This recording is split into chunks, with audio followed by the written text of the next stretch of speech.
நடிகர் சரத்குமாரின் அகில இந்திய சமத்துவ மக்கள் கட்சி முழுமையாக கலைக்கப்பட்டு பாஜகவுடன் இணைக்கப்பட்டுள்ளது அரசியல் வட்டாரத்தில் தற்போது பெரும் பரபரப்பை ஏற்படுத்தியுள்ளது. அந்த கட்சியை முழுமையாக கலைத்த நடிகர் சரத்குமார் பாஜகவில் இணைந்துள்ளார். பாஜகவில் இணைந்தது குறித்து பேசிய சரத்குமார், வருங்கால இளைஞர்களின் நலனுக்காக, மக்கள் நலனுக்காக பாஜகவில் தற்போது இணைத்துள்ளேன். பாஜகவுடன் இணைந்தது சமத்துவ மக்கள் கட்சியின் முடிவு. பாஜக மாநில தலைவர் அண்ணாமலை முன்னிலையில் பாஜகவில் இணைகிறேன்.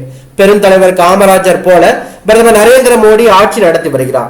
நாளைய எழுச்சிக்காக எடுக்கப்பட்ட முடிவு. மக்கள் பணியில் நாங்கள் தொடர்கிறோம் என தெரிவித்துள்ளார். தமிழக பாஜக தலைவர் அண்ணாமலை, தேசியத்திற்கு நடிகர் சரத்குமார் தேவைப்படுகிறார்.